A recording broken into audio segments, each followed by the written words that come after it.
नमस्कार बच्चों, हम आज आपकी पूरक पुस्तक प्रेमचंद की लोकप्रिय कहानियों के शेष भाग नमक का दारोगा को लेकर फिर उपस्थित हैं। तो बच्चों, शेष भाग से प्रारंभ करते हैं। दुनिया सोती थी पर दुनिया की जीभ जागती थी। सवेरे देखे तो बालक वृद्ध सबके मुंह से यही बात सुनाई देती थी, जिसे देखे पंडित जी के इस व्यवहार पर टीका टिप्पणी कर रहा था।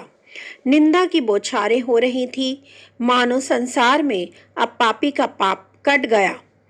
पानी को दूध के नाम से बेचने वाला ग्वाला, कल्पित रोज नामचे भरने वाले अधिकारी वर्ग।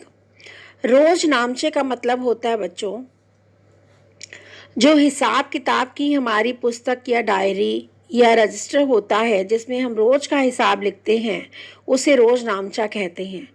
रोज नामचा भरने वाले अधिकारी वर्ग, रेल में बिना टिकट सफर करने वाले बाबू लोग, जाली दस्तावेज बनाने वाले सेठ साहूकार, सब के सब देवताओं की भांति गर्दनें चला रहे थे। जब दूसरे दिन पंडित आलोपी दीन अभियुक्त होकर कांस्टेबलों के साथ, हाथों में हथकड़ियां, हृदय में ग्लानि का अर्थ होता है पश्चाताप, और शोभ व्याकुलता से भरे हुए, लज्जा से गर्दन झुकाए अदालत की तरफ चले तो सारे शहर में हलचल मच गई। मेलों में कदाचित आंखें इतनी व्यग्र न होती होंगी। भीड़ के मारे छत और दीवार में कोई भेद ना रहा। अर्थात जब आलोपी दीन को पुलिस गिरफ्तार करके ले जा रही थी, तब आलोपी दीन तो ग्लानि से भरे ही हुए थे। साथ साथ जो बाकी लोग थे, जो दूसरे लोग जो यही काम करते थे, कौन से काम? जो बिना टिकट सफ़र करते थे, सेठ और साहूकार जो थे, जाली दस्तावेज बनाते थे, ठीक है, ये सब लोग जो थे, ये भी क्या कर रहे थे? अपनी गर्दनें चला रहे थे, इधर उधर देख रहे थे कि ये क्या हो रहा है। जब उन्हें पकड़कर लेकर जाया जा रहा था, तो सभी लोग ये दृश्य देखने के लिए आतुर थे और सड़क पर निकल आए थे, जिसके कारण छत और दीवार में कोई अंतर न रह गया। मतलब बहुत अधिक भीड़ उन्हें देखने के लिए जमा हो गई। किंतु अदालत में पहुंचने की देर थी।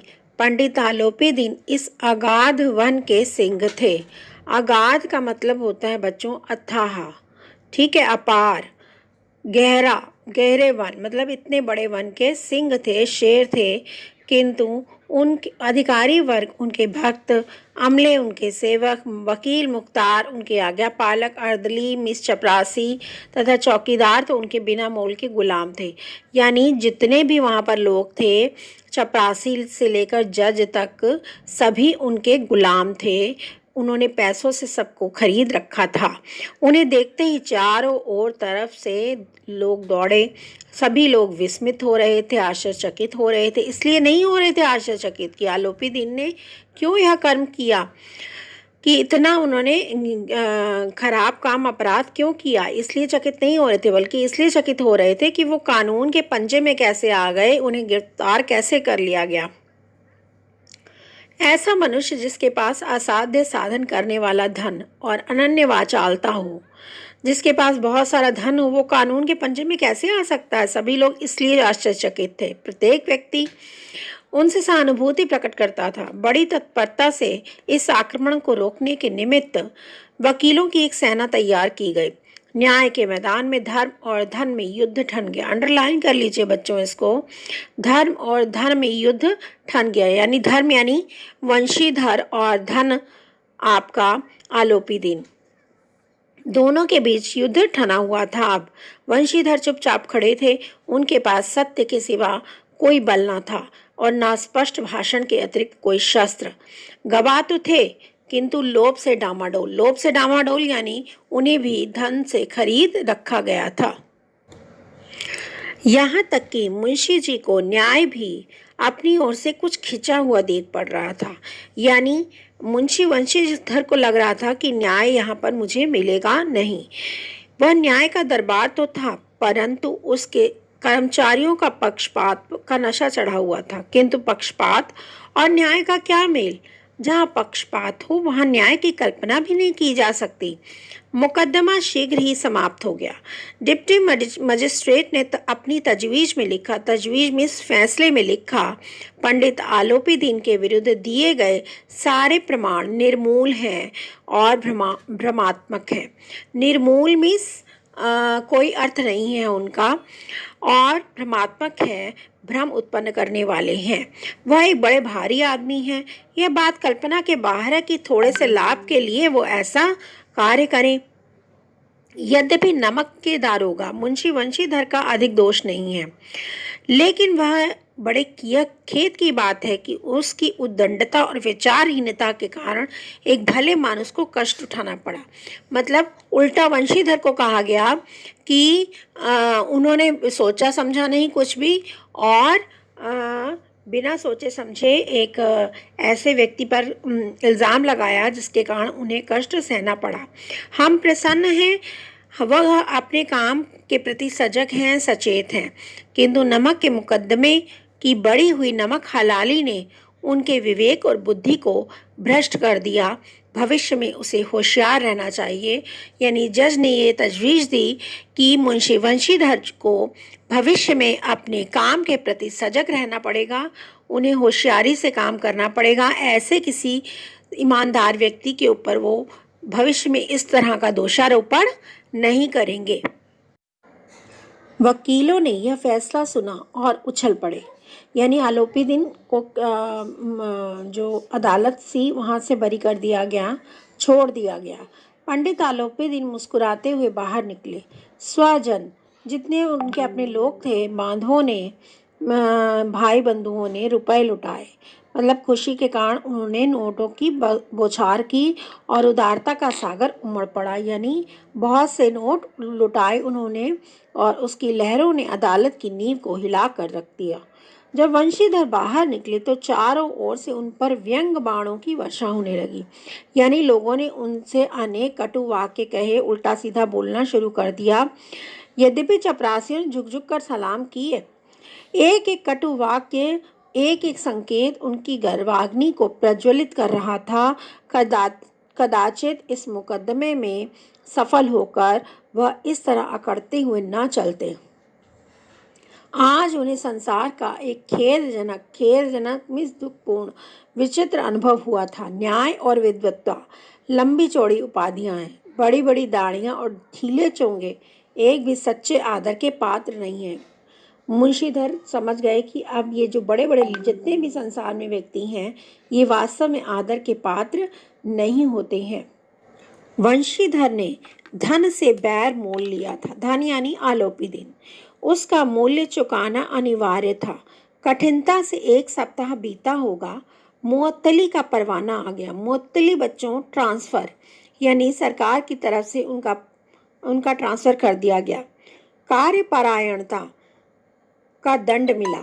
यानी जो कार्य के प्रति वो परायण थे, निष्ठ थे, कर्तव्य निष्ठ थे, तो उनकी सजा मिली उसको। बेचारे भग्न हृदय, भग्न मीन्स टूटे हुए हृदय से, शोक और खेद से व्यथित घर को चले। व्यथित मीन्स दुखी होकर। बूढ़े मुंशी जी तो पहले ही से कुड़बुड़ा रहे थे कि चलते चलते इस लड़के को समझाया था। जब उन्होंने शुरू में पाठ शुरू हुआ था तो उन्होंने शिक्षा दी थी ना अपने लड़के को नौकरी मिलने से पहले, तो उसी की बात कर रहे हैं। समझाया था लेकिन इसने एक ना सुनी, सब मनमानी करता है। हम तो कलवार और कसाई के तगादे सहे। मतलब इतने गरीब थे कि लोग आ करके उन पर तकादे कसते थे, ठीक है, उनसे पैसा मांगते थे। बुढ़ापे में भगत बनकर बैठे हैं। ये कह रहे हैं वंशीधर को कि बुढ़ापे में हम जो हैं भगत बनकर बैठे हैं और वहाँ बस वहीं सूखी तनख्वाह। हमने भी तो नौकरी की है और कोई ओहदेदार नहीं थे। ओहदेदार मीन्स पदाधिकारी नहीं थे, लेकिन काम किया, दिल खोल कर किया और ईमानदार बनने चले हैं। और आप ईमानदार बनने चले हैं। घर में चाहे अंधेरा हो, मस्जिद में अवश्य दिया जलाएंगे। ये व्यंग कस रहे हैं वंशीधर के पिता वंशीधर पर। खेद ऐसी समझ पर, खेद मीन्स दुख है, पढ़ना लिखना सब अकारत है, अकारत मीन्स बेकार है। इसके थोड़े ही दिनों बाद जब मुंशी वंशीधर इस दुरावस्था से घर पहुँचे तो बूढ़े पिताजी ने समाचार सुना और सिर पीट लिया। बोले, जी चाहता है कि तुम्हारा और अपना सिर फोड़ लूं। बहुत देर तक पछता कर हाथ मलते रहे। क्रोध में कुछ कठोर बातें भी कहीं, और यदि वंशीधर वहाँ से टल न जाते तो अवश्य ही यह क्रोध विकट रूप धारण कर लेता। विकट मीन्स भयंकर रूप धारण कर लेता। वृद्धा माता को भी दुख हुआ। जगन्नाथ और रामेश्वर यात्रा की इच्छाएं, कामना मीन्स इच्छा, मिट्टी में मिल गई। पत्नी ने तो कई दिन तक सीधे मुंह बात भी नहीं की। यानी जब उन्हें नौकरी से मुअत्तल कर दिया गया तो घर के सारे जो सदस्य थे, चाहे उनकी पत्नी, माँ और पिताजी तो खैर बहुत नाराज़ हुए और सभी ने कई दिनों तक उनसे सीधे मुंह बात नहीं की। उन्हें लग रहा था कि वंशीधर के स्वयं के कर्मों के कारण ये नौकरी चली गई। इसी प्रकार इस एक सप्ताह बीत गया। संध्या का समय था। बूढ़े मुंशी जी बैठे राम नाम की माला जप रहे थे। इसी समय उनके द्वार पर सजा हुआ रथ आकर रुका। हरे और गुलाबी पर्दे, पछाइये बैलों की जोड़ी। पछाइये बैलों की एक प्रजाति होती है, जो बैल बहुत सुंदर होते हैं, उन्हें पछाई बैल कहते हैं। ये बैल बहुत सुंदर होते हैं, बड़े बड़े सींग होते हैं इनके। उनकी गर्दनों में नीले धागे, पतली सींगे पीतल से जड़ी हुई। कई नौकर लाठियां कंधों पर रखे साथ में थे। मुंशी जी अगवानी को दौड़े। देखा तो पंडित आलोपी दीन है। झुककर दंडवत की में झुककर प्रणाम किया और लल्लो चप्पो की बातें करने लगे, यानी उनकी चापलूसी करने लगे। हमारा भाग्य उदय हुआ जो आपके चरण इस द्वार पर आए। आप हमारे पूज्य देवता हैं, आपको कौन सा मुंह दिखावें। मुंह में तो कालिख लगी हुई है, किंतु क्या करें, लड़का अभागा कपूत है, नहीं तो आपसे क्या मुंह छुपाना पड़ता। ईश्वर निसंतान रखे, पर ऐसी संतान ना दे।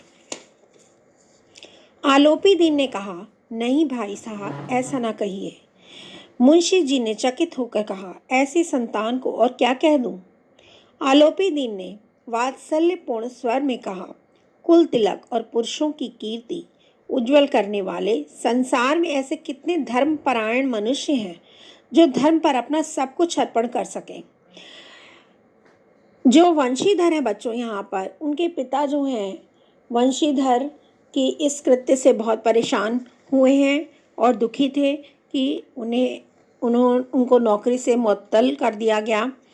और मुअत्तल मीन्स कुछ दिन के लिए इनको हटा देते हैं अपने नौकरी से। और दूसरी तरफ पंडित आलोपी दीन हैं, वो कह रहे हैं नहीं नहीं, ऐसे संसार में बहुत कम मनुष्य होते हैं जो अपने कर्तव्य के प्रति अपने इतने लीन होते हैं, कर्तव्य परायण होते हैं, निष्ठ होते हैं, कर्तव्य निष्ठ, और उसके लिए अपने धर्म की रक्षा के लिए अपना सब कुछ अर्पण कर देते हैं। और आपका पुत्र ऐसा ही है, ठीक है, ये आलोपी दीन कह रहे हैं। अब पंडित आलोपी दीन ने वंशीधर से कहा, दारोगा जी, इसे खुशामद ना समझिए।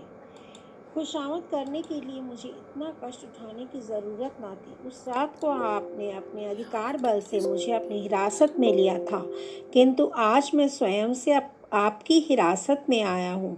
मैंने हज़ारों रईस और अमीर देखे, हज़ारों उच्च पदाधिकारियों से काम पड़ा, किंतु मुझे परास्त किया तो आपने। यानी यहाँ पर आलोपी दीन जो थे मुंशी वंशीधर की ईमानदारी के कायल हो गए थे। मैंने आपको सब मैंने सबको अपना और अपने धन का गुलाम बनाकर छोड़ दिया। मुझे आज्ञा दीजिए कि आपसे कुछ विनय कर सकूं। विनय मीन्स प्रार्थना। वंशीधर ने आलोपीदीन को आते देखा तो उठकर सत्कार किया, किंतु स्वाभिमान सहित, मतलब गर्व के साथ, सेल्फ रिस्पेक्ट के साथ। समझ गए कि यह महाशय मुझे लज्जित करने और जलाने के लिए आए हैं। क्षमा प्रार्थना की चेष्टा नहीं की, वरन उन्हें अपने पिता की यह ठकुर सुहाती का मतलब होता है बच्चों चापलूसी की बात असहसी में सहन न होने वाली सी प्रतीत हुई। पर पंडित जी की बातें सुनी तो मन की मैल मिट गई। पंडित जी की ओर उड़ती हुई दृष्टि से देखा। सद्भाव झलक रहा था। गर्व ने अब लज्जा के सामने सिर झुका दिया। शर्माते हुए बोले, यह आपकी उदारता है जो ऐसा कहते हैं। मुझसे जो कुछ अविनय हुई है उसे क्षमा कर दीजिए। ये वंशीधर ने कहा कि जब आलोपीदीन ने कहा कि मैंने इतने बड़े बड़े लोग देखे हैं, सभी को मैंने धन के नाम पर अपना गुलाम बनाया, लेकिन मैंने आप जैसा कभी नहीं देखा जिन्होंने अपने धर्म के लिए धन का इस तरह से परित्याग किया और अपने धर्म के लिए सब कुछ अर्पण कर दिया। तो मैं आपकी ईमानदारी का कायल हूँ। तो वंशीधर ने कहा कि ये तो आपकी उदारता है, उसे क्षमा कीजिए। मैं धर्म की बेड़ी से जकड़ा हुआ था, नहीं तो वैसे तो मैं आपका दास हूँ। जो आज्ञा होगी वह मेरे सिर माथे। आलोपीदीन ने विनीत भाव से कहा, मिस विनम्रता पूर्वक, पोलाइटली, नदी तट पर आपने मेरी प्रार्थना स्वीकार नहीं की थी, किंतु आज स्वीकार करनी पड़ेगी। वंशीधर बोले, मैं किस योग्य हूँ, किंतु जो कुछ सेवा मुझसे हो सकती है उसमें त्रुटि ना होगी। त्रुटि मीन्स गलती। आलोपीदीन ने एक स्टाम्प लगा हुआ पत्र निकाला और उसे वंशीधर के सामने रखकर बोले, इस पद को स्वीकार कीजिए और अपने हस्ताक्षर कर दीजिए। मैं ब्राह्मण हूँ, जब तक यह सवाल पूरा न कीजिएगा द्वार से न हटूंगा। ब्राह्मण हूँ इसलिए कहा यहाँ पर आलोपीदीन ने क्योंकि ब्राह्मण अगर कोई हमारे घर पर कुछ मांगने के लिए आता है तो हम उसे अवश्य देते हैं यदि हमारे पास होता है। तो इसलिए उन्होंने ऐसा कहा कि मैं ये स्टाम्प लगा हुआ पत्र यानी नौकरी का एक पत्र था, क्योंकि वंशीधर को उनकी नौकरी से मुअत्तल कर दिया गया था यानी सस्पेंड कर दिया गया था। तो इसलिए वो एक स्टाम्प लगा हुआ पत्र लेकर आए थे नौकरी का और कहा इसे स्वीकार कर लीजिए। मुंशीधर ने उस कागज़ को पढ़ा तो कृतज्ञता से उनकी आंखों में आंसू भर आए। पंडित आलोपीदीन ने उनको अपनी सारी जायदाद का स्थायी मैनेजर नियुक्त किया था। 6,000 वार्षिक वेतन के अतिरिक्त रोज़ाना खर्च अलग, सवारी के लिए घोड़ा, रहने को बंगला, नौकर चाकर मुफ्त। कंपित स्वर में, कंपित मीन्स कांपने वाली स्वर में, कांपते हुए स्वर से बोले, पंडित जी, मुझ में इतनी सामर्थ्य नहीं कि आपकी उदारता की प्रशंसा कर सकूं, किंतु ऐसे उच्च पद के योग्य नहीं हूँ। आलोपीदीन हंसकर बोले, मुझे इस समय एक अयोग्य मनुष्य की ही ज़रूरत है। वंशीधर ने गंभीर स्वर में कहा, यूँ मैं आपका दास हूँ। आप जैसे कीर्तिवान सज्जन पुरुष की सेवा करना मेरे लिए सौभाग्य की बात है, किंतु मुझ में न विद्या है न बुद्धि, न वह स्वभाव जो इन त्रुटियों की पूर्ति कर देता। ऐसे महान कार्य के लिए बड़े मर्मज्ञ अनुभवी मनुष्य की ज़रूरत होती है। ठीक है, अब आलोपीदीन झुक गए थे, यानी गर्व ने धर्म के सामने सिर झुका दिया था और इधर से वंशीधर भी को समझ में आ गया था कि आलोपीदीन को अपनी गलती का एहसास हो चुका है। आलोपीदीन ने कलमदान से कलम निकाली और उसे वंशीधर के हाथ में देकर बोले, न मुझे विद्वत्ता की चाह है, न अनुभव की, न मर्मज्ञता की, न कार्यकुशलता की। इन गुणों के महत्व का परिचय खूब पा चुका हूँ। अब सौभाग्य और सुअवसर ने मुझे वह मोती दे दिया है मोती यानी वंशीधर, जिसके सामने योग्यता विद्वत्ता की चमक फीकी पड़ जाती है। यह कलम लीजिए, अधिक सोच विचार न कीजिए, दस्तखत कर दीजिए। परमात्मा ने यही प्रार्थना है कि वह आपको सदैव वही नदी के किनारे वाला बेमुरव्वत मीन्स जिसे शर्म नहीं आती, लज्जा नहीं आती, उद्दंड में शरारती, कठोर परंतु धर्मनिष्ठ दरोगा बनाए। वंशीधर की आंखें डबडबा गई।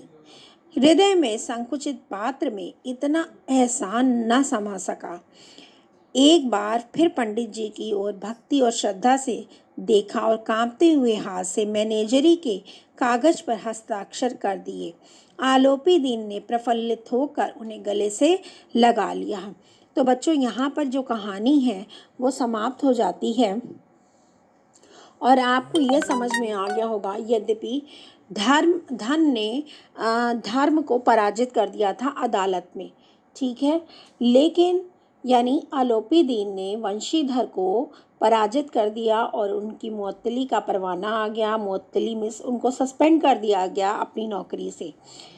उसके बाद भी जो आलोपी दीन थे उनके मन में उनके प्रति, वंशीधर के प्रति जो प्रेम, सद्भाव और श्रद्धा उत्पन्न हुई उनकी ईमानदारी के प्रति, उसके बारे में लेखक ने यहाँ पर बताया है और ये बताने की कोशिश की है कि यद्यपि वंशीधर हार चुके थे मुकदमा, यद्यपि धर्म की हार हो गई थी धन के सामने, लेकिन वह हार कर भी जीत गए थे, क्योंकि अंततोगत्वा आलोपी दीन को अपनी गलती का एहसास हुआ और उन्होंने धर्म के आगे सिर झुका दिए।